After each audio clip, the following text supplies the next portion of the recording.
legends, and this is it.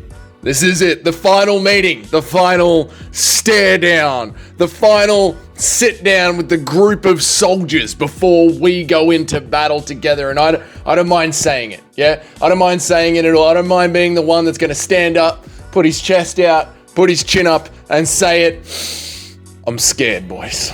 I'm scared for the death of Alexander Volkanovski. Yeah, I don't know if after what I heard at the press conferences yesterday, is he overlooking Diego Lopez? Yeah, I don't know if he's planning too far into the future. Yeah, once he gets past Diego Lopez, is he starting to talk about how he's going to get that Ilia Topuria fight back and he's excited to fight Movsar Evloev next?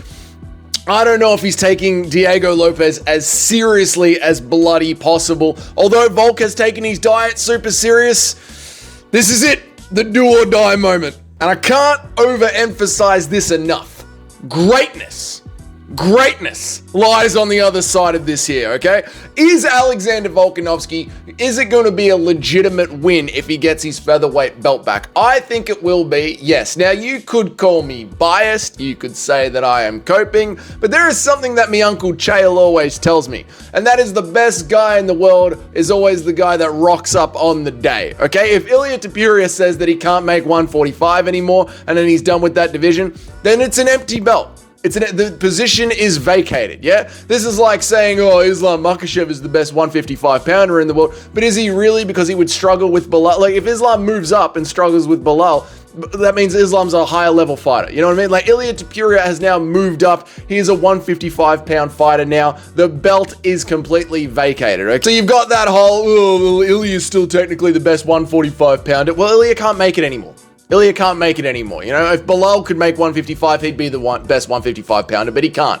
All right. And then you've got the whole, well, he's not going in there against the best competition. Listen, Diego Lopez is on a great win streak. And I think it has also become exceedingly obvious that we are in a sport built around entertainment mixed with skill. In fact, it's only about 40% skill that actually counts towards getting a title shot in the UFC. I did a video debunking UFC meritocracy over the Christmas break. Now, I understand that Movsar Evloev is eligible to fight for the belt. Like, you could flip a coin, he would be just as eligible to fight for the belt as well. But unfortunately, he hasn't gotten any exciting finishes on his resume, so it's very hard to give him a belt. But these are simply the circumstances that happen sometimes, right? Like, if Charles Oliveira had won his belt against, when Charles Oliveira won his belt against Michael Chandler's only win in the UFC at that point was Dan Hooker. Yeah, but were people screaming that Charles Oliveira wasn't a real champion? Or what about the Movsar Evloev fans, yeah? When Khabib went out there and won his belt against a New York City real estate agent who was ranked at number 11, Al Iaquinta, did that not make Khabib the real champion? Would you guys say that Khabib's first title win isn't legitimate because he wasn't in there against legitimate competition? Movsar Evloev fans, huh? What about Islam Makhachev's entire goddamn lightweight legacy? After getting the belt, after beating the number 5th or 6th ranked Bobby Green, right? That's how Islam Makhachev got his belt, by the way, boys. Knocking out Alexander Volkanovski on 11 days' notice. You guys don't mind claiming the legacy for that when Alexander Volkanovski was off the couch. Taking Dustin Poirier, the number 5th ranked guy again, to 2-2 going into the 5th round. Or knocking out Moicano on short notice. Is Islam Makhachev really the best lightweight in the world? Now, I think Islam is. And I have consistently rallied for people to get around Islam Makhachev's lightweight legitimacy and legacy. I hope that he fights Arman Tsarukyan and beats him so that we can put an end to Islam never fought a real number 1 contender. But it's just interesting that it's the crowd of people saying that if Volk gets the win, it won't be legitimate, is the same crowd of people that will stand behind Khabib's win or Islam Makhachev's lightweight reign. Yeah, like, if you're fighting the best guy that is there on the day. And as Ilia Topuria has said, he can't make 145 anymore, so Ilia isn't a 145er. If Volt wins the belt back, this is going to be a generational win for Alexander Volkanovski. No, this isn't going to be two old heads clashing together for an empty belt. This is the GOAT of the weight class, who has only lost once in that weight class against a new, younger gun. This is a story as old as time in this sport, and 99% of the time, the old guy loses. the old guy lose. Look, once again, we're hearing from the old vet. I want to be active. I want to be the champ again. People are going to remember, you know. And Ilya Topuria snatches 155 pounds. He snatches that belt. Maybe we'll chase him up. Maybe we'll see what goes on there. Like, we're going back to the glory days. Yeah, we're going back. Chuck on that 80s playlist, boys, because we're so back. Yeah, this is like the hundreds of thousands of Twitter users when Elon bought Twitter back and they were suddenly put back on the platform. We're so back, boys. There's no stopping us now. This seems to be the playlist that is running through Alexander Volkanovski's head. I'm going to win back the belt. I'm going to defend against Movza. I'm going to move up and I'm going to beat Ilya Topuria at 155. We've heard this song and dance so many times before from the old vets. Just last weekend, Leon Edwards was reduced to 0 strikes in the second goddamn round against the new raging up-and-coming contender. Now, not entirely fair. Leon Edwards isn't exactly even close to the caliber of fighter that Alexander Volkanovski is, but you get what I'm saying. We've heard this story 1,000 times before, and I'm scared that Alexander Volkanovski is too busy looking at the future and not looking at the guy in front of him. But then, having said that, have we ever seen Alexander Volkanovski look so goddamn sharp? Have we ever seen him look so shredded?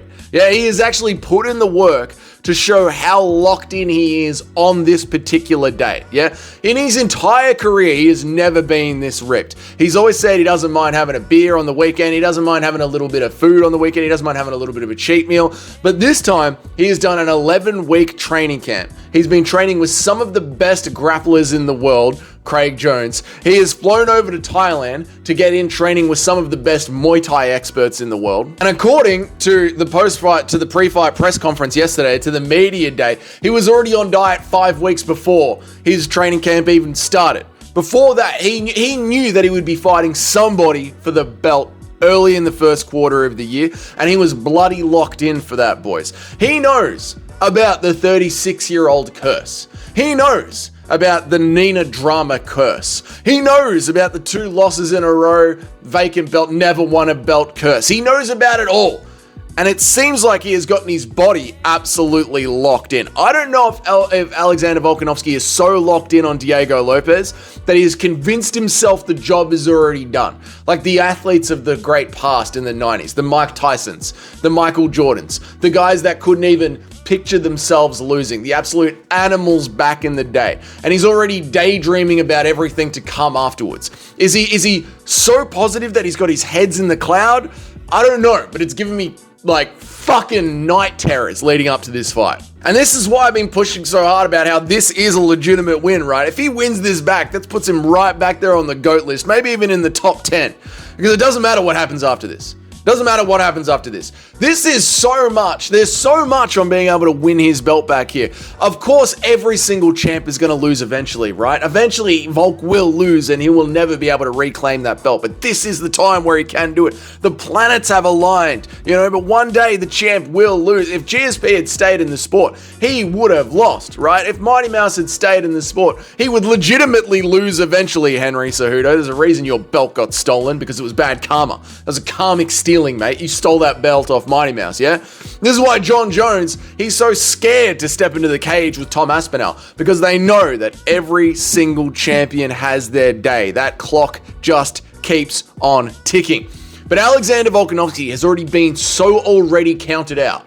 He's old, he's chinny, he's a little bit too slow. To get that belt back now against a young and hungry up-and-coming contender, just for that moment, it puts him on the GOAT list. It puts him on the GOAT list, and whatever happens afterwards, you can never take away what is going to happen on Saturday night when Volk wins it back, boys. This is a massive legacy fight. Not just for Volk, not just for Australia, but for MMA. This is going to be one of those moments. GSP beating Bisping. Yeah? What's his face beating GSP? What was his name? Sarah beating GSP, yeah? John Jones versus Gustafsson. Conor McGregor winning his interim belt with a torn MCL. These are those moments. And we're going to watch one of those moments on Saturday. Volk beating the clock, standing in there against Father Time itself and fucking having a go and winning. This is MMA history. I am shitting myself that we're going to see old glass chin Volk just not be able to get out of the pocket of the range just a second too late.